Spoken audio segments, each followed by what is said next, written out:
I'm Dan Murphy, and I'm here with a guest. Why don't you introduce yourself?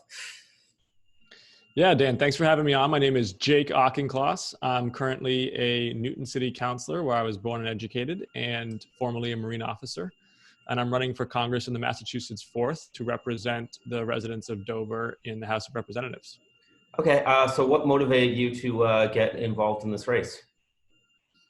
I want to deliver results for the residents of Massachusetts. My whole career from the Marines, where I commanded Americans in Afghanistan and Panama, from local government, where I worked with neighbors and fellow elected officials to deliver results on housing and transportation, from my career in business, where I've worked in both a startup and a Fortune 100, and my career the nonprofit, where I've turned around a nonprofit organization from insolvency, has been about delivering results by working together with people. And my focus at the national level would be to deliver results in a time when Americans are looking towards the federal government for competence. We want results, not revolution. And I'm someone who's laser focused on getting stuff done. Okay, and then how'd you get started involved in politics? Oh, well, growing up, I always loved American history. My second grade teacher gave me all these books about different periods in the American past and biographies of famous men and women. And it really sparked my lifelong love of American history and the American experiment. And that was fueled by my family story on both sides. On my mom's side, my great-grandparents came to America fleeing the Russian pogroms right before World War I. This country sent my grandfather, their son, to college in the darkest hours of World War II, turned his life around, turned the whole family's trajectory around. And I've always felt an obligation to give back to the country that had given my family such opportunity. And then on my dad's side, I grew up having dinner every Sunday night with my grandmother. And she would talk about her family's record of public service. Her father had been one of the architects of the Marshall Plan for the Roosevelt administration. Her brother had been the national security advisor for John F. Kennedy. And she spoke about politics and public service as something she was proud of, something that one should aspire to, something that had dignity. I mean, it almost sounds quaint these days when we think about what's happening in Washington, D.C. But as a 6, 7, 8-year-old boy, it sticks with you. And that is the tenor I want to bring to Washington, D.C. I think passion in politics is good, but competence is what we're missing right now. I think debate and disagreement is healthy, but there needs to be dignity to that debate, and we have lost that. And my conviction is that we can restore competence and a results focus on Capitol Hill. Okay, and then you said you had a military background. How do you think that's affected your political viewpoints? Well, in a number of ways. When I graduated from Harvard in 2010, the United States was in the middle of the surge to Afghanistan. And I joined the service because I wanted to give back to the country that had given my family tremendous opportunity. As I had said before, my grandfather tried to join the Marines in 1942, and they sent him to college instead. And I felt like in 2010, here's my chance to give back. Commanding Americans from all walks of life who were putting service before self, first in Helmand Province and then in the special operations in Panama, was an honor and a privilege. But unfortunately, in Afghanistan, it allowed me to see up close the futility of our mission overseas. The U.S. Inspector General has said it pretty bluntly about Afghanistan. The American people have constantly been lied to, as he put it. And those lies, frankly, were plain to see. We've spent $6 trillion in Afghanistan and Iraq. We've added $1 trillion of debt. We've expended countless lives, both American and civilian, and have accomplished nothing. And it's time to repeal and replace the authorization for the use of military force to end these forever wars and bring back that funding for economic recovery post-COVID, for infrastructure, for healthcare, for education. And then secondly, being a veteran informs my perspective on service. In the 1970s, roughly 3 out of 4 members of Congress were veterans. Today, it's closer to 1 in 5. That's not the only reason that Congress has become mired in dysfunction, but I think it's part of it.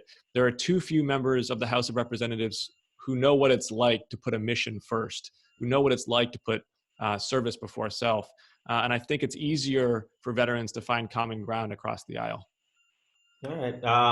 So then, and what would be some of your policy positions when you, assuming if you gain office, I should say. Well, first and foremost, public health and safety remains the priority uh, as we stand right now. This administration's incompetence regarding the COVID pandemic has needlessly cost us lives and needlessly delayed when we can safely reopen the economy. First, President Trump and his minions ignored it. Then they claimed it was a Democratic hoax. And then finally, they appointed Jared Kushner to solve it. And none of those things have been effective. So Congress needs to be much more muscular in ensuring that we have the testing, tracing, and personal protective equipment that is necessary for the states to first contain and depress this pandemic, and then to safely reopen the economy. Secondarily, we need to have a robust economic relief package. And this is going to take many different forms. This is going to take infrastructure investment. This may require job retraining. This may require expanding unemployment benefits. But it's also going to require creativity. I think there's an opportunity, especially here in Massachusetts, for us to expand our life sciences manufacturing and engineering facilities at a time when there is increasing pressure for us to not be dependent on China and India for our medicinal manufacturing supply chain. We are already the world capital on research and development in Boston and Cambridge. Why not expand economic opportunity in Massachusetts to gateway cities by expanding our footprint in manufacturing and engineering of both large molecule and small molecule drugs? I think it's an opportunity for Massachusetts, but it's one that's going to require federal, state, and local partnership. And then finally, we got to keep our eye on the ball about climate change. It has dipped in salient over the last couple of months as we have a firefight on our hands, but this remains a existential imperative for us. We got to get to carbon neutrality by 2050. I'm proud to say I was the first candidate in the race to put forward a comprehensive plan for us to tackle climate change, while at the same time tackling transportation here in Massachusetts, which is the largest source of carbon emissions in the state. We need a carbon tax, and we need serious federal and state initiatives that are aligned to getting us to a carbon neutral future. Okay. And then what about locally? What do you think are some of the pressing issues in the congressional district, and what do you think you can bring to the table to represent them? Well, locally and immediately, food insecurity is a significant challenge. Food insecurity, rough numbers, has gone from about 10% of the population in Massachusetts to about a third of the population in Massachusetts. Here in Newton, we've expanded our free or reduced price lunch program for students to all comers because there's unfortunately a lot of need, even in a relatively affluent city like Newton. And that's going to be the case across the district and across the state. So we need to make sure that we are putting a safety net underneath people and their families who are food insecure, housing insecure, healthcare insecure. And that's an immediate priority. Having said that, when you dig into each of these 34 cities and towns, there are distinct needs. In Wellesley, they're looking at how to get an elementary school built. Here in Fall River, it's about waste management and public safety. Taunton wants initiatives for clean energy jobs. Franklin is looking at better commuter rail access. So one of the jobs of a member of Congress is to listen to those who are on the ground, local elected officials, state elected officials, people who understand the area day in, day out, and understand that each town has distinct needs. Yeah. So how have you made yourself available to Dover and specifically and sort of been able to hear what some of the Dover residents are talking about? Yeah, Dover's got a special place in my heart. My brother lived in Dover for a while, and I spent a lot of time in Dover over the last couple of years visiting my nephew when he was first born in Dover. I know a number of residents of Dover and have been communicating with them and planning some, initially they were going to be in-person events. I think, unfortunately, now they're going to be virtual events to meet folks in the community. And I know that there are serious issues in Dover. The state is going to have to cut back almost certainly on its budget. That is going to affect cities and towns throughout the state.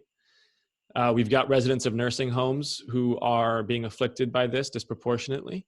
And I know that people are looking for ways to help. A sophomore recently, I know at Dover Sherburne High School, staged a food drive to help Boston's homeless population. And that to me is an example of some of the best amongst us. Yeah. So yeah, I mean, I guess you just sort of touched on this a little bit. But what have been some of the challenges to your campaign with this pandemic? Well, I mean, the term social distancing is just about the perfect antonym to the term political campaign. So we've pivoted on everything, really. For the last 6 weeks, especially, and this is different from the other candidates in the race, we've stopped all sort of mass political or fundraising solicitations and really pivoted towards being a Newton City Councilor and taking care of constituents. We've done virtual office hours. We've done phone calls to senior citizens in Newton who are isolated, and we're trying to check in on them. We have done weekly webinars with public health and economics experts to inform the public with high quality information. And we're now expanding this throughout the district as well. So really we've pushed pause on politics and focused on being a city councilor in Newton, which is my first priority in a time of crisis. And then making sure that people are doing okay, checking in. Yeah. So are you finding it somewhat difficult to balance the objective of being a city councilor with running this campaign? No, because in a time of crisis, priorities are clear, and I need to focus on the job that I have and on taking care of the constituents that I have in a time of crisis. Now, we are in very solid position in this campaign for the Massachusetts 4th, and we're going to launch a really vigorous campaign this summer. But when there's a fire, everybody needs to man the bucket line. Yeah. So I guess a really important thing to ask is how can people get more information about your campaign if they're interested? JakeForMA.com. That's Jake FORMA.com.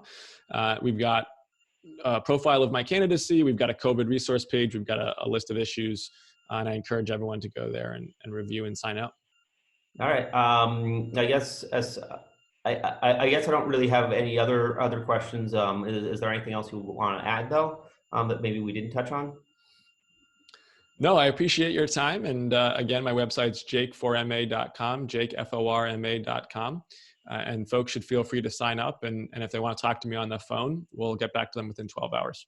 Okay. And then do you have any sort of virtual events scheduled or anything like that people might be able to look out for in the future? Yeah, we've got about 30 virtual events, in fact, scheduled over the next 2 months. We're putting them up on the website as we speak. I expect those will be up by Monday, and they'll see that on the website. Okay, great. Thanks so much for taking the time to talk to me, and good luck with your campaign. I appreciate your time as well. Be well. Yeah, thank you.